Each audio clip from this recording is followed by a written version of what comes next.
Something remarkable has been happening around Prince William in recent years, and according to many royal commentators, it has very little to do with royal ceremonies, palace traditions, or even the succession itself.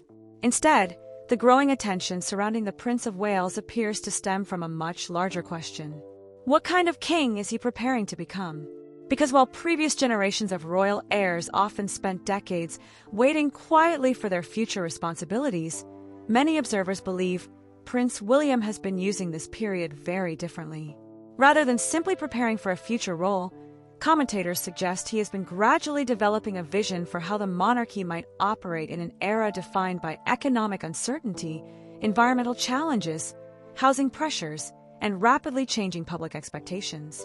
And according to several royal analysts, one recent development has attracted particular attention because it appears to offer perhaps the clearest indication yet of how William views leadership, responsibility, and the purpose of royal institutions in the modern world.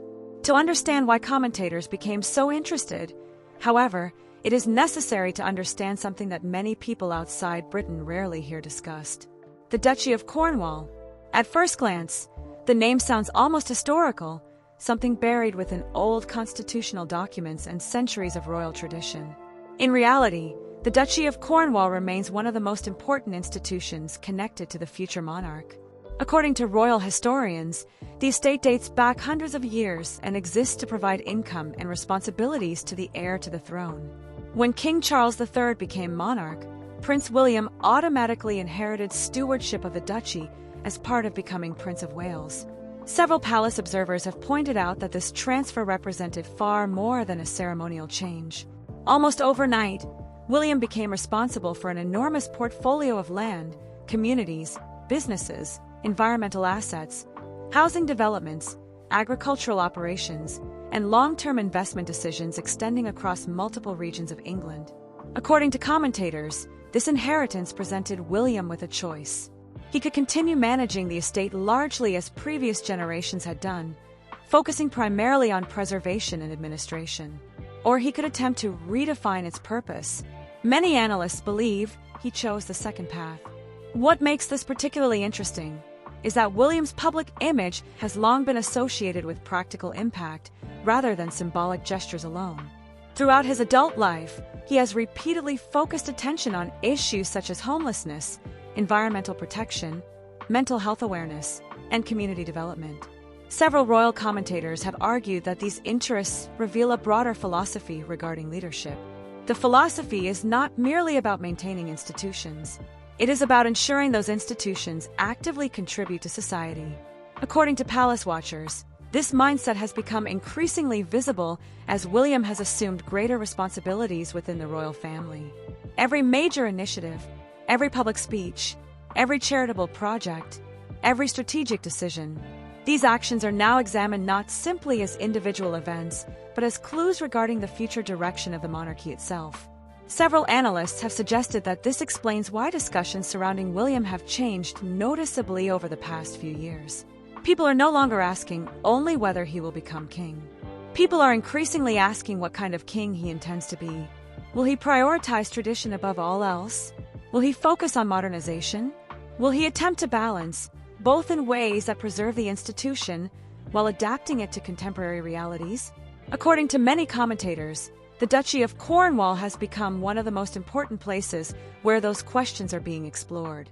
Because unlike ceremonial appearances or official speeches, the duchy provides William with something extremely valuable: the opportunity to make real-world decisions, the opportunity to test ideas, the opportunity to demonstrate leadership through action rather than rhetoric. Several palace observers have noted that this distinction matters enormously. Anyone can talk about improving communities. Anyone can talk about environmental responsibility. Anyone can talk about long-term planning. Actually implementing those ideas is far more difficult. And according to many analysts, this is where William has attracted increasing attention from supporters and critics alike. Supporters argue that he appears committed to using inherited resources in ways that generate broader public benefit. Critics remain cautious and argue that intentions must ultimately be measured by results rather than promises. Yet regardless of where people stand politically or personally, one reality appears increasingly difficult to ignore. The decisions William makes today may provide the strongest indication yet of how he intends to approach the monarchy tomorrow. Several commentators have suggested that this is why public fascination continues growing. People are not simply observing a royal heir managing an estate. They believe they may be witnessing the early stages of a leadership model that could eventually influence the entire monarchy. And according to royal analysts, that possibility becomes even more intriguing when one considers the scale of the challenges facing modern Britain. Housing affordability, economic development, environmental sustainability, community investment, public trust in institutions. These are not small issues. These are defining issues. And many observers believe William increasingly wants the institutions under his control to play an active role in addressing them. According to several palace commentators, this raises a fascinating question. If William is already using the Duchy of Cornwall as a platform to explore a different vision of leadership, what does that reveal about the monarchy he may eventually build when he no longer serves merely as Prince of Wales, but as king himself? And according to many royal observers, the answer to that question may explain why so much attention is now focused on every major decision he makes. According to several royal commentators, what has attracted the most attention regarding Prince William's stewardship of the Duchy of Cornwall is not the existence of the estate itself, but the philosophy he appears to be bringing to its management. Throughout royal history, large estates were often viewed primarily as assets to be preserved, protected, and passed from one generation to the next. Success was frequently measured by stability, continuity, and financial sustainability. While those priorities remain important today, many analysts believe William is attempting to add another dimension to the conversation: impact. According to several palace observers, William increasingly appears interested in exploring how inherited institutions can actively contribute to solving contemporary challenges rather than simply maintaining historical traditions. This distinction may sound subtle, yet many commentators argue it represents one of the most important clues regarding his future approach to leadership.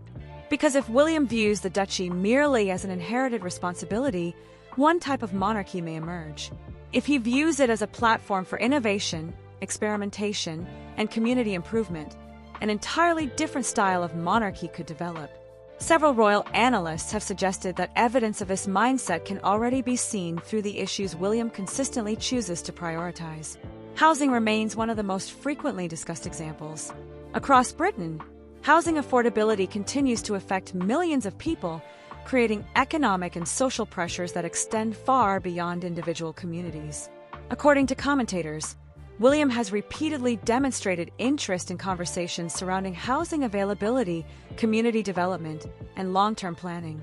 This has encouraged many observers to speculate that he sees royal landholdings not merely as financial assets, but as opportunities to contribute to broader national discussions. Several palace watchers have pointed out that this approach aligns closely with a larger pattern visible throughout William's public life. When discussing environmental issues, he often emphasizes practical solutions. When discussing homelessness, he frequently focuses on measurable outcomes. When discussing social challenges, he tends to frame them in terms of long-term strategy rather than short-term publicity. According to many analysts, this consistency suggests the presence of a broader leadership philosophy. A philosophy centered on stewardship, not stewardship understood solely as preservation, but stewardship understood as responsibility for creating positive outcomes. Several commentators have argued that this perspective helps explain why so many people have become interested in William's management of the Duchy of Cornwall. The estate effectively functions as a real-world testing ground. It provides opportunities to implement ideas. It provides opportunities to evaluate results. And perhaps most importantly, it provides opportunities to demonstrate whether ambitious visions can be translated into practical action. According to palace observers, this reality has transformed what might otherwise be a relatively obscure institution into one of the most closely watched components of William's public responsibilities. People are not simply monitoring financial performance. People are looking for indications of future priorities. They are looking for evidence regarding how William approaches decision-making. They are looking for signs of what kind of king he may eventually become. Several royal analysts have suggested that this fascination reflects broader changes in public expectations. Previous generations often judged royal figures according to visibility, ceremony, and adherence to tradition.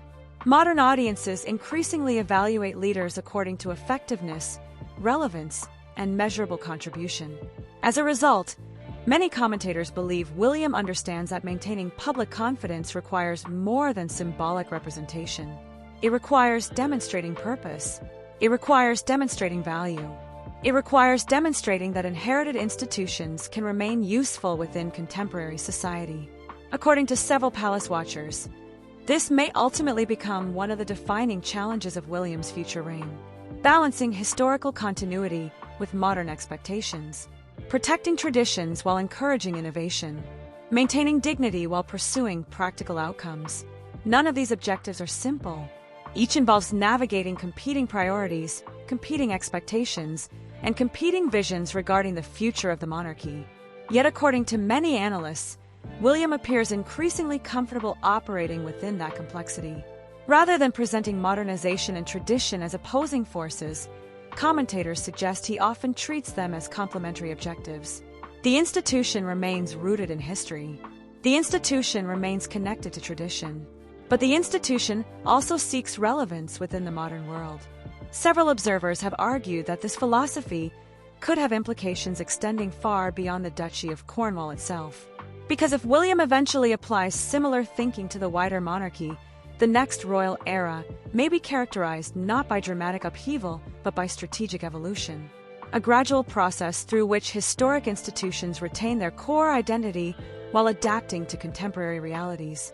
According to commentators, this possibility explains why every significant initiative connected to William now receives such close attention. People increasingly view individual projects as pieces of a larger puzzle. Each decision offers another glimpse into his priorities. Each initiative provides another clue regarding his leadership style. And each development encourages renewed discussion regarding how the monarchy may evolve during the decades ahead. Several palace analysts have suggested that this growing interest leads naturally to an even larger question. If William is already using institutions like the Duchy of Cornwall to demonstrate a different approach to responsibility and stewardship, how might that philosophy influence the network of people, advisors, and partnerships that eventually surround him when he assumes the throne and begins shaping the monarchy on a much larger scale? According to several royal commentators, one of the most revealing aspects of Prince William's recent initiatives is not the projects themselves, but the broader network of relationships, advisors, specialists, and community leaders that increasingly appear around him. Because leadership within modern institutions rarely functions as a solitary endeavor. Successful leaders do not simply make decisions in isolation. They build teams. They cultivate expertise. They surround themselves with individuals capable of identifying challenges, testing ideas, and transforming ambitious concepts into practical outcomes.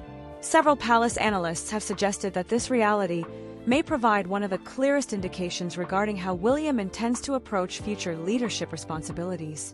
Rather than relying exclusively upon traditional structures, many observers believe he has shown growing interest in assembling partnerships that bring together expertise from multiple sectors. Housing specialists, environmental experts, community organizations, business leaders, charitable groups, educational institutions. According to commentators, this approach reflects a belief that complex modern problems rarely possess simple solutions. Addressing homelessness requires collaboration. Improving communities requires collaboration. Supporting environmental sustainability requires collaboration. And many analysts believe William increasingly sees the monarchy as an institution capable of encouraging those collaborations rather than merely observing them from a distance. Several royal watchers have argued that this perspective represents a subtle but potentially significant evolution in how royal influence is exercised. Historically, the monarchy often derived much of its authority from tradition, symbolism, and constitutional continuity. Those elements remain enormously important today. However, according to many commentators, William appears interested in complementing those traditional strengths with something additional: convening power, the ability to bring people together, the ability to encourage cooperation, the ability to focus public attention on issues requiring long-term commitment rather than short-term reactions. Several analysts have suggested that this emphasis may help explain why William's initiatives often involve broad coalitions rather than isolated campaigns. Observers have noted that he frequently appears more interested in creating lasting frameworks for action than in generating temporary publicity. This distinction has attracted considerable attention because it aligns closely with broader discussions regarding the future relevance of public institutions. According to palace commentators, institutions remain influential when they demonstrate an ability to solve problems, create opportunities, and contribute meaningfully to society. Many observers believe William understands this dynamic exceptionally well. As a result, they argue that his leadership style increasingly reflects a desire to connect royal visibility with practical outcomes. Several royal analysts have pointed out that this approach may become particularly important as public expectations continue evolving. Modern audiences often have access to unprecedented amounts of information. They compare institutions constantly. They evaluate effectiveness constantly. They question relevance constantly. In such an environment, symbolic authority alone may not carry the same influence it once did. According to many commentators, William appears aware that future leadership will require demonstrating not only continuity with the past, but also usefulness within the present. This perception has encouraged growing speculation regarding how a future reign under William might differ from previous eras. Not through dramatic constitutional reform, not through revolutionary change, but through a gradual expansion of partnerships designed to increase impact. Several palace observers have suggested that one of the defining characteristics of William's future monarchy could be an emphasis on outcomes rather than appearances. Success may increasingly be measured according to what initiatives accomplish rather than how much publicity they generate. Communities strengthened, housing improved, environmental projects expanded, opportunities created. According to analysts, these objectives align closely with themes that have repeatedly appeared throughout William's public career. Many commentators believe this consistency is important because it suggests long-term strategic thinking rather than temporary interest. Leaders often reveal their priorities through repetition. The causes they return to repeatedly, the issues they discuss repeatedly, the investments they make repeatedly. Over time, patterns emerge. And according to several royal watchers, those patterns increasingly suggest that William's vision extends beyond ceremonial leadership and toward active stewardship. Several commentators have argued that this concept of stewardship may ultimately become one of the defining ideas of his future reign. Stewardship of land, stewardship of communities, stewardship of institutions, stewardship of public trust. The Duchy of Cornwall provides one arena in which that philosophy can be demonstrated, yet many observers believe its implications could eventually extend much further. Because if William successfully develops a model of leadership centered around responsibility, collaboration, and measurable impact, the monarchy itself could gradually become associated with those same principles. Several palace analysts have suggested that this possibility explains why attention increasingly focuses not merely on William's individual decisions, but on the broader ecosystem forming around him. People are interested in the people he trusts. People are interested in the organizations he supports. People are interested in the partnerships he develops. Because those relationships may ultimately reveal as much about the future monarchy as any speech, interview, or public appearance. According to many commentators, however, there remains another equally important dimension to the story. No future reign will be shaped by William alone, because as observers increasingly examine the networks, partnerships, and priorities developing around the Prince of Wales, they also continue focusing on one figure whose influence appears to be growing steadily alongside his own: Catherine, Princess of Wales. And according to several royal analysts, understanding her future role may be essential to understanding the full vision of the monarchy that William appears to be quietly building for the decades ahead. According to several royal commentators, any attempt to understand Prince William's long-term vision for the monarchy eventually leads to the same conclusion. The story is not only about William, the story is also about Catherine. Because while William may eventually inherit the responsibilities of kingship, many observers believe the future success of the monarchy will depend just as much upon the partnership that he and Catherine have spent years quietly building together. Several palace analysts have suggested that one of the most remarkable aspects of the Wales partnership is the consistency with which it has developed. Unlike many public figures whose influence fluctuates according to news cycles, Catherine's reputation has generally expanded through a gradual accumulation of trust, credibility, and public confidence. This growth has been neither accidental nor dramatic. Instead, according to commentators, it has been methodical. Year after year, engagement after engagement, project after project, public confidence has continued strengthening. Several royal watchers have pointed out that Catherine now occupies a position very different from the one she held when she first entered royal life. At that time, public discussion frequently focused on adjustment, expectation, and uncertainty. Today, many commentators discuss Catherine as one of the monarchy's most valuable public assets. This transformation is significant because institutions often depend upon trusted figures capable of creating stability during periods of transition. According to several analysts, Catherine increasingly fulfills that role. Whenever major royal developments occur, public reactions frequently reveal an extraordinary level of confidence in her judgment, professionalism, and ability to represent the institution effectively. Several palace observers have argued that this confidence may become especially important during a future reign under William. Every new monarch inherits opportunities. Every new monarch also inherits challenges. Public expectations shift. Political environments evolve. Economic circumstances change. International relationships develop in unexpected ways.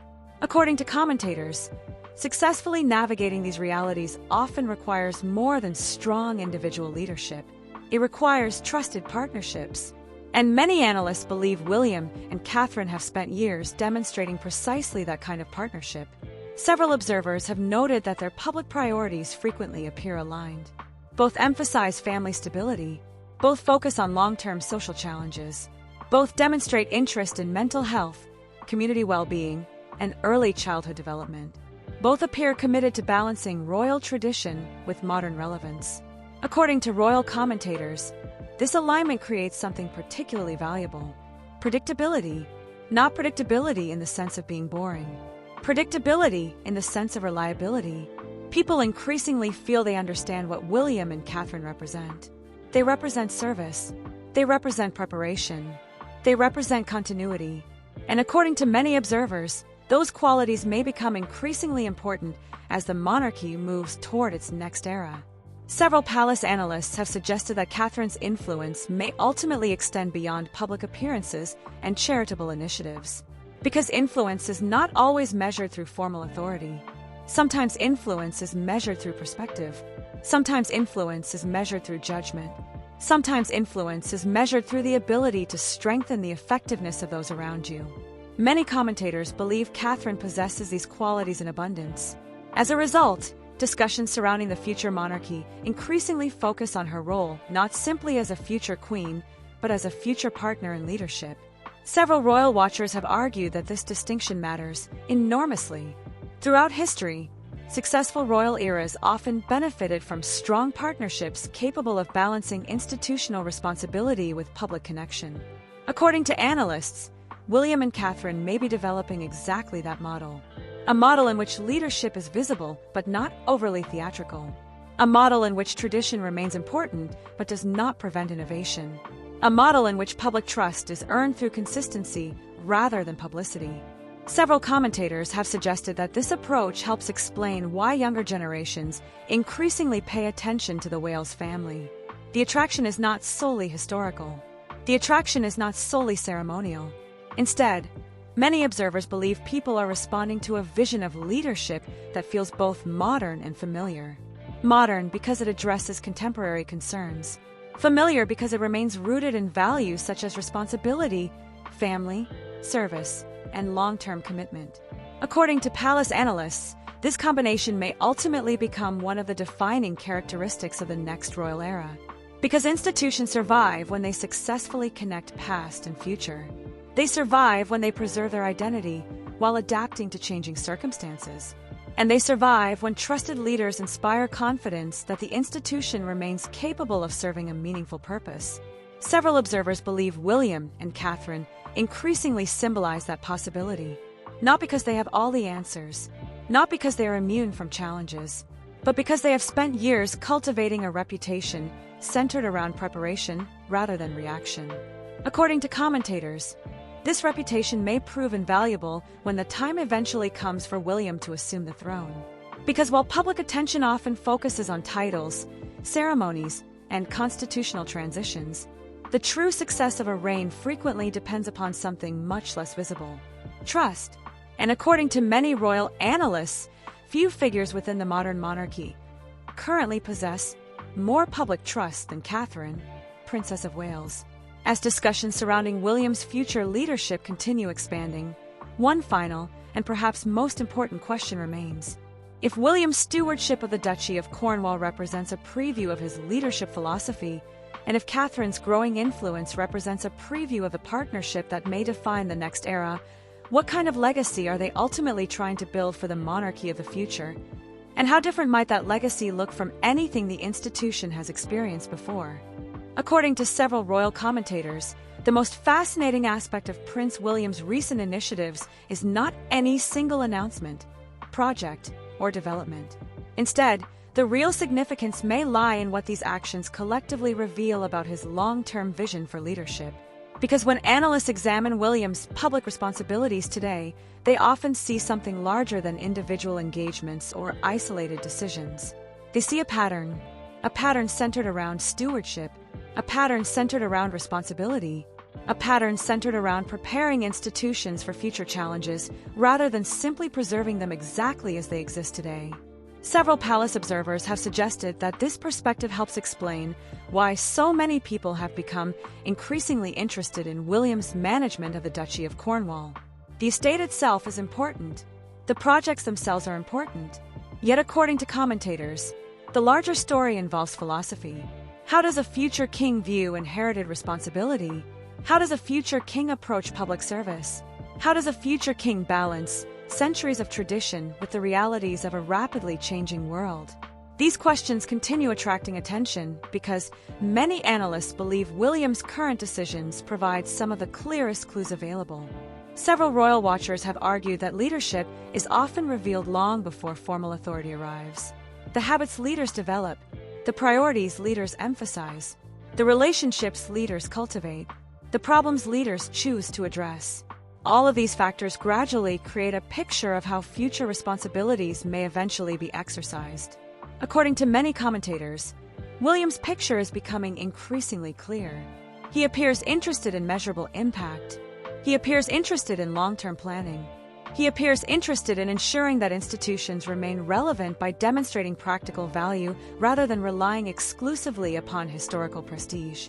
Several analysts have suggested that this approach could ultimately become one of the defining characteristics of the monarchy's next era.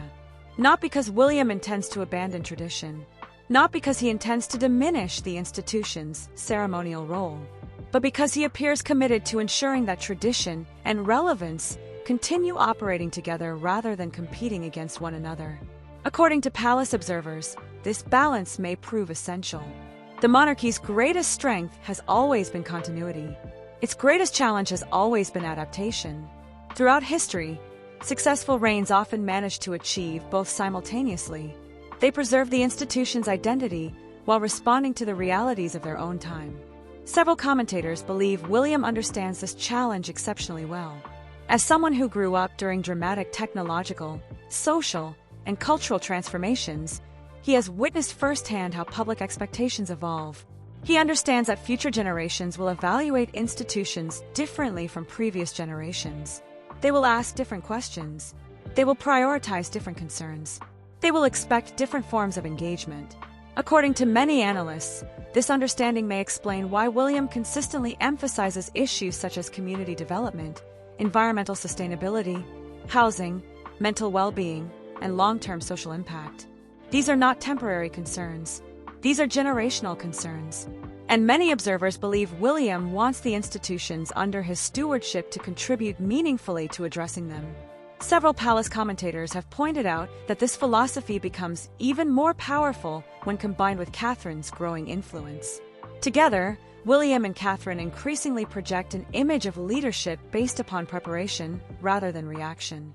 Rather than waiting for future responsibilities to arrive, they appear focused on building the foundations necessary to manage those responsibilities effectively when the time eventually comes. According to royal analysts, this preparation may ultimately become one of their greatest strengths. Because institutions rarely succeed through improvisation alone. They succeed through vision.